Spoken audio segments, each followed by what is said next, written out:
Short আর কি just introduction to noise pollution. এটা কি, কয় টাইপের হয়, কেন হয়, এটা হিউম্যান হেলথের উপর কি কি এফেক্ট আছে এবং কিভাবে হচ্ছে আমরা ক্যালকুলেট করতে পারি, জাস্ট হচ্ছে এই কয়টা টপিক আমরা দেখবো। দেখো নয়েজ পলিউশন হচ্ছে কি, the word noise is derived from a Latin word nausea, which means sickness in which one feels the need to vomit. Noise is the unpleasant and undesirable sound which leads to discomfort in human beings. দেখো যে তোমার কানে হচ্ছে মাত্রাতিরিক্ত শব্দ যায়, তখন কি তোমার মধ্যে অসুস্থ বোধ হবে না? হ্যাঁ, এবং এই ওয়ার্ডটা তোমার কোথা থেকে আসছে? নয়েজ ওয়ার্ডটা তোমার আসছে হচ্ছে নসিয়া ওয়ার্ড থেকে। নসিয়া মানে কি, তোমার হচ্ছে টেন্ডেন্সি অফ ভমিটিং, মানে তোমার বমি বমি ভাব হবে। তুমি খেয়াল করে দেখো, যখন কি তুমি অনেকক্ষণ বাইরে থাকো, তোমার কানের মধ্যে কন্টিনিউয়াসলি শব্দ আসতে তোমার কি এটা অস্বস্তি তৈরি হয় না? এবং এটা তোমার কি মাথা ব্যথা বা আরো আদার সাইড এফেক্টস তোমার তৈরি করে, ঠিক আছে? হয়তো বা অল টাইম এমন হয় না যে নয়েজের জন্য আমাদের বমি আসে, বাট এছাড়া তোমার কি অন্যান্য অনেক প্রবলেম হতে পারে।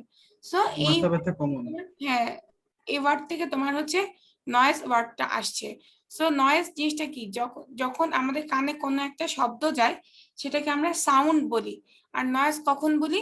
যখন সেই সাউন্ডটা আমাদের জন্য আনপ্লিজেন্ট এবং আনডিজারেবল হয়ে যায় এবং যেটা আমাদের মধ্যে কি ডিসকমফোর্ট বা প্রবলেম ক্রিয়েট করে, তখনই তাকে আমরা নয়েজ বলি। This is the difference between sound and noise. Sound হচ্ছে কি যেটা আমাদের শোনার জন্য প্রয়োজন, আর যখনই কি সাউন্ডটা আমাদের আনপ্লিজেন্ট এবং আনকমফোর্টেবল হয়ে যায় তখন তাকে আমরা নয়েজ বলি। সো দেখো, the intensity of sound is measured in decibel. এটা খুব পুরানো কথা, এটা আমরা সবাই আগে থেকেই জানি, কজ আমরা ম্যাট্রিক ইন্টারে শব্দের গতি, কিভাবে শব্দ পরিমাপ করা হয় এগুলো পড়ছি না? সো অলওয়েজ কি শব্দের পরিমাপ করার যে একক সেটা হচ্ছে decibel. The faintest sound which can be heard by the human ear is one decibel. তোমার সবচেয়ে হাইয়েস্ট একটা মানুষ যতটুকু হচ্ছে শব্দ কানে গ্রহণ করতে পারে সেটা হচ্ছে 1 decibel. Due to increasing noise around the civilization, noise pollution has become a matter of concern. Some of the major causes are vehicles, aircraft, industrial machine, loudspeakers, crackers, etc. Some other appliances also contribute to noise pollution like television, transistor, radio, etc. when used at high volume. স্বাভাবিক তোমার কি কারণে noise pollution হতে পারে?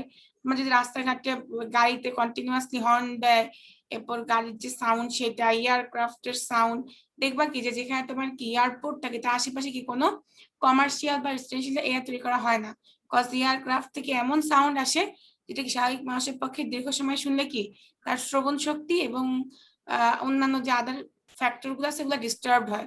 So এইসব কারণে কি আমাদের হচ্ছে নয়েজ পলিউশন তৈরি হয়। আমি কি বলছি বুঝা গেছে? আচ্ছা, এরপর দেখো types of noise pollution. Noise pollution different টাইপের হতে পারে, 3 টাইপস এর কথা মেইনলি বলা আছে: ট্রান্সপোর্ট নয়েজ, নেইবারহুড নয়েজ আর ইন্ডাস্ট্রিয়াল নয়েজ। ট্রান্সপোর্ট নয়েজ কি, তোমার ট্রান্সপোর্টেশন থেকে যে নয়েজ গুলো তৈরি হবে সেটাকে আমরা ট্রান্সপোর্ট নয়েজ বলবো। It mainly consists of traffic noise which has increased in recent years with the increase in the number of vehicles.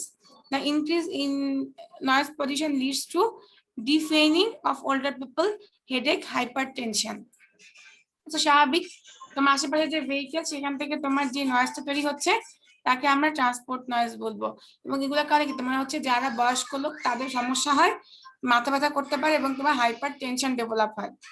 Neighbourhood noise, the noise from gadgets, household utensils, some of the main sources of musical instruments, transistors, loudspeakers, etc. It means আশেপাশ থেকে, যেমন এই যে এখন আমার কথার পাশে তুমি কি মোবাইলের শব্দ শুনতে পাচ্ছ, দিস ইজ টাইপ অফ হচ্ছে নয়েজ পলিউশন। বিকজ আমার ছেলে দেখো মোবাইলে গেম খেলতেছে, সো একটা গ্যাজেট থেকে তোমার একটা নয়েজ আসতেছে, সো দিস ইজ তোমার কি নেইবারহুড নয়েজ পলিউশন আর কি। এটাতে এখন খুব কম অ্যামাউন্টে, এখন যদি দেখো না যে প্রায় সময় খবরে আসে যে মানে পাশের বাড়িতে বিয়ের সময় তোমার লাউড স্পিকারে গান ছাড়ার কারণে কেউ হচ্ছে তোমার মানে বাধা দেওয়াতে তাকে খুন করা হয়েছে, এরকম নিউজ কিন্তু আমরা রিসেন্টলি 3-4টা শুনছি, শুনছো না? তো তোমার কি নেইবারহুড নয়েজের কারণেও কি তোমার নয়েজ পলিউশন ঘটে। জারির সাউন্ড কমাও, আমি ক্লাস নিচ্ছি, সাউন্ড কমাও। এরপর হচ্ছে industrial noise.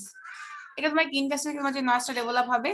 It is the high intensity sound which is caused by heavy industrial machines According to many researchers, industrial noise pollution damages the hearability to around 20%. তোমার industrial machine চালানোর কারণে যে noise পলিউশনটা হয় সেটাকে আমরা বলি ইন্ডাস্ট্রিয়াল নয়েজ। এবং এই কারণে কি তোমার হচ্ছে যারা হচ্ছে তোমার লং টাইম ইন্ডাস্ট্রিতে কাজ করে এবং এসব মেশিনের কাছে এক্সপোজ থাকে তাদের কি 20% পার্সন হচ্ছে তোমার হিয়ারিং অ্যাবিলিটি ডিসেবল হয়ে যায়।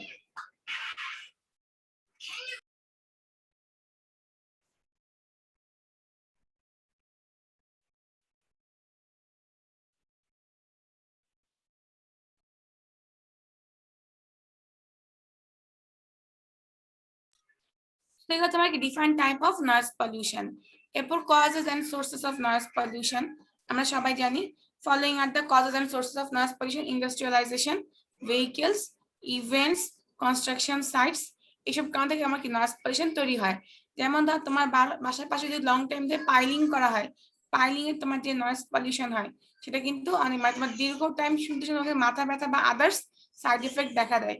এরপর ইন্ডাস্ট্রিয়ালাইজেশনটাকে বলেই আসলাম, ভেহিকেলও বললাম, বিভিন্ন ইভেন্ট এটাও বলছি যে wedding, public gathering involve loud speakers to play music resulting in the production of unwanted noise in the neighbourhood. এসব কিছু বলা হয়েছে। So this are the causes of noise pollution. এরপর হচ্ছে নয়েজ পলিউশন এক্সাম্পল, কিছু এক্সাম্পল দেওয়া আছে, এগুলো আমরা সবাই জানি। আননেসেসারি ইউজেজ অফ হর্নস, দেখবা কি দরকার নাই, দরকার আছে, হর্ন দিতেই থাকে।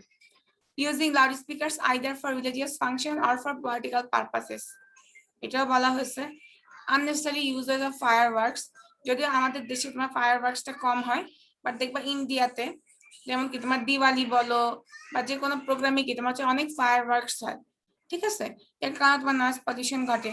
এরপর তোমার ইন্ডাস্ট্রিয়াল নয়েজ তা আছে, কনস্ট্রাকশন সাইটের noise, noise from transportation such as railways and aircraft, এগুলো। এরপর দেখো effects of noise pollution on human health, মানুষের শরীরে তোমার কি কি এফেক্ট আছে। আগেই বলা আছে hypertension, noise pollution can be hazardous to human health in the following wedge.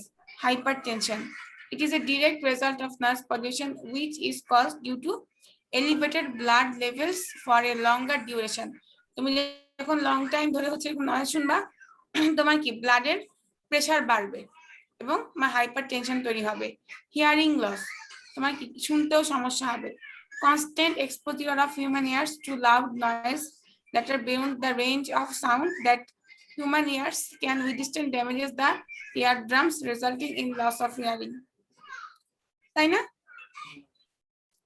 এরপর দেখো sleeping disorder, lack of sleep might result in fatigue and low energy level throughout the day affecting everyday activity. Noise pollution hampers the sleep cycles leading to irritation and an uncomfortable state of mind. তুমি যদি long time ধরে তুমি সারাদিন অনেক কাজে ব্যস্ত ছিল, তারপর তোমার কি আউটসাইডের সাউন্ড তোমার কি ঘুমের ডিস্টার্ব করতেছে, এবং যখন তোমার লং টাইম ধরে এরকম ঘুমের টাইমের ডিস্টার্ব করে তখন কি তোমার স্লিপিং ডিসঅর্ডার শুরু হয়, ঠিক আছে। এবং এতে করে তোমার বিভিন্ন রকম মানসিক মেন্টালি খিটখিটে হয়ে যাবা, তোমার আনকমফোর্টেবল লাগবে, মাথা ব্যথা করবে, এরকম বিভিন্ন প্রবলেম তৈরি হবে। এরপর cardiovascular issues, heart related problems such as blood pressure level, stress and cardiovascular disease might come up in a normal person, and a person suffering from any of these diseases might feel a sudden shoot up in the level. এটা স্বাভাবিক যে তুমি যদি long time হাইপারটেনশনে ভুগো ওটা কি তোমার হচ্ছে blood সার্কুলেশনে defect করবে, অ্যাজ ওয়েল এজ তোমার কি হার্টেও প্রবলেম দেখা দিবে। এটা কি নর্মাল পার্সনেরও হতে পারে, অথবা যার প্রিভিয়াসলি এরকম প্রবলেম ছিল সেও কি যখন হচ্ছে এরকম সাউন্ডের সাথে এক্সপোজ হবে তারও কি প্রবলেমটা আরো বেশি বেড়ে যাবে। এরপর দেখো ক্যালকুলেশন অফ নয়েজ পলিউশন, আমরা কিভাবে নয়েজ পলিউশন ক্যালকুলেট করি। It is an individual, if an individual is exposed to various level of noise for defined time intervals during the day, the total exposure or dose D of noise is obtained from the relation. আমরা একটু আগে শুরুতে বলে আসলাম যে D যে আমরা কি বুঝি যে তোমার কতটুকু পর্যন্ত একটা মানুষ মানে শুনতে পারে বা ক্যারি করতে পারে। তো একটা দিনের মধ্যে কি মানুষ কি অল টাইম একই রকম সাউন্ডের কাছে এক্সপোজ থাকে, তা থাকে না। হয়তো তুমি সকাল টাইমে অফিসে যাচ্ছ, তখন তুমি রাস্তায় প্রচুর সাউন্ড শুনলা, আচ্ছা অফিসে গিয়ে বসার পর কি একটু কুল পরিবেশ, আবার যখন বিকালে বের হচ্ছে তখন তোমার কি আরেক রকম সাউন্ড পাচ্ছ, যে তখন আবার রাস্তায় গাড়ি ঘোড়া বেশি। বাসায় আসলো, তোমার বাসার পাশের বাড়িতে বিয়ে হচ্ছে, তারা লাউড স্পিকারে গান ছেড়ে রাখছে, বা কোন একটা প্রোগ্রাম হচ্ছে লাউড স্পিকারে গান ছেড়ে রাখছে, সেই সাউন্ড তোমার কানে আসতো একভাবে। সো তোমার এই সারা দিনে তোমার কতটুকু পরিমাণ সাউন্ড কতটুকু এফেক্ট ফেলতেছে যদি আমি আলাদা আলাদা করে যোগ করে মানে হিসাব করে যোগ করি তাহলে কি আমি হচ্ছে নয়েজ পলিউশনের মাত্রাটা বের করতে পারবো। সো দেখো ডি ইকুয়াল টু কি C1 ভাগ T1 প্লাস C2 ভাগ T2 প্লাস C3 ভাগ T3। where C কি C is the actual time of exposure, it means সে কত সময় ধরে হচ্ছে এক্সপোজ ছিল সাউন্ডের কাছে, and T is the allowable time of exposure at any level। ঠিক আছে, using this formula the maximum allowable daily noise dose will be 1 and any daily exposure over 1 is unacceptable। so দেখো তোমার যদি হচ্ছে এখানে তুমি সবগুলো মান বসাই দিয়ে ক্যালকুলেট করো তোমার ডি এর মানটা কি মাস্ট বি less than 1। তোমার যদি 1 এর থেকে বেশি একসেপ্ট করতে পারবা না এটা তোমার কি কানের মধ্যে ইরিটেশন তৈরি করবে এবং তখনই কি তোমার নয়েজ পলিউশন শুরু হবে। ইট মিন্স যদি এক্সপোজিওর অথবা ডোজের মানটা 1 এর কম হয় তাহলে সেটা অ্যালাউবল বা 1 হলো অ্যালাউবল, বাট মোর দেন 1 হলে এটা হচ্ছে আনঅ্যালাউবল, এটা তোমার হচ্ছে একসেপ্ট করা যাবে না। এরপর দেখো প্রিভেনশন অফ নয়েজ পলিউশন তুমি কিভাবে প্রিভেন্ট করতে পারো। এখানে আমরা সবাই জানি যেমন কি honking in public places like teaching institute hospital etcetera should be banned. হ্যাঁ, যে কোনো পাবলিক প্লেসে কি তোমার হর্ন দেওয়া যাবে না। In commercial hospital and industrial buildings adequate sound proof system should be installed. এখন কি তোমার অনেক সাউন্ড প্রুফ সিস্টেমের কিন্তু আবিষ্কার হয়েছে। তোমার যদি হচ্ছে তুমি ড্যাম্প প্রুফ কোর্স যেভাবে দেয় সেভাবে তুমি সাউন্ড প্রুফ কোর্স দাও, তোমার অনেক সময় ডিস্টেম্পারের মধ্যে বা তোমার তৈরি করার সময় তুমি যখন হচ্ছে কনক্রিট মিক্স করো তখন তোমার এমন কিছু অ্যাডিটিভ দেওয়া যায় যার কারণে কি বাইরের সাউন্ড ভিতরে ঢুকে না। তো এটা করলে তুমি নয়েজ পলিউশনকে প্রিভেন্ট করতে পারবা। Musical instrument sound should be control to desirable limit. বারবার বলছে যে লাউড স্পিকারের কথা জোরে সাউন্ড দেওয়া যাবে না। Dense tree cover is useful in noise pollution prevention. যদি খুব মানে ঘনভাবে হচ্ছে গাছ লাগাও সেখানে কি গাছের মধ্যে তোমার একটা সাউন্ড কি বাধা প্রাপ্ত হবে, কারণ সাউন্ড কি তোমার ওয়েভ আকারে হচ্ছে মানুষের কানে প্রবেশ করে। তো যদি তোমার ট্রি তোমার যদি হচ্ছে সেই ওয়েভটাকে বাধাপ্রাপ্ত করে তাহলে তোমার সাউন্ডের যে মানে ইন্টেন্সিটি তুমি কম ফিল করবা। So this is the another solution of prevention of noise pollution. আর explosive should not be used in forest, mountainous and mining areas। তোমার কি যে কোনো জায়গায় তুমি কি এক্সপ্লোশন করতে পারবা না। এখন তুমি যদি হচ্ছে একটা বোম এনে একটা হচ্ছে জনবসতির মধ্যে মানে ফাটাও তাহলে কি সেটার এফেক্ট কিরকম হবে, সেটা যে নয়েজটা হবে ওটা কি আমরা অ্যালাউ করতে পারবো, তোমরা অ্যালাউ করতে পারবো না। সো যে কোনো জায়গায় বা তুমি ফরেস্টে বলো মাউন্টেন বলো বা যে কোনো জায়গাতে কি তোমার হচ্ছে এক্সপ্লোসিভ তোমাকে মানে ফুটানো যাবে না আর কি, এটা তোমার হচ্ছে নির্দিষ্ট প্লেসে করতে হবে। সো এগুলা করলে তুমি কি নয়েজ পলিউশনকে প্রিভেন্ট করতে পারবা। সো এই ছিল মোটামুটি আমাদের ইন্ট্রোডাকশন টু নয়েজ পলিউশন। এখান থেকে আর কোনো ম্যাথ করাবো না, তোমাদেরকে হচ্ছে এয়ার পলিউশনে ম্যাথ করানো হয়েছে। আর ওইদিকে তোমাদের হচ্ছে আর কি বলে আর হচ্ছে ওইদিকে তোমাদের ল্যাট্রিন পড়ানো হয়েছে, ইম্পর্টেন্স অফ স্যানিটেশন পড়ানো হয়েছে। আর এটা জাস্ট তোমাদের একটু ধারণা দেওয়া হলো। তো এই ছিল আমাদের সিলেবাস। কি বলছি বুঝছো? টপিকটা খুবই ছোট এবং খুবই সহজ ছিল, তেমন কিছু ছিল না। এটা আমি এখনই প্রিয়জিৎকে পাঠিয়ে দিচ্ছি, তোমরা ওর কাছ থেকে নিয়ে নিবা। এখন বাসায় দেখো তোমরা যদি কোথাও কোনো প্রবলেম ফেস করো যে হ্যাঁ বুঝতে পারতেছ না বা কিছু, সেই ক্ষেত্রে হচ্ছে আমাকে একটা ডেট দিয়ে তোমরা রিভিউ ক্লাস নিবা। বুঝছো কি বললাম?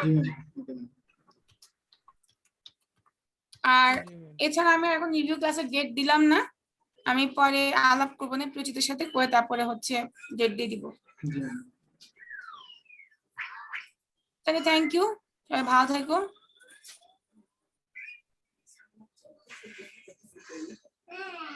কিছু বলার আছে? আজকের টপিকটা টোটালি থিওরিটিক্যাল ছিল এবং খুব ইজি ছিল, পড়লে না বোঝার মতো কিছু এখানে নাই। তারপরও বাসায় দেখো ভালো মতো, ঠিক আছে?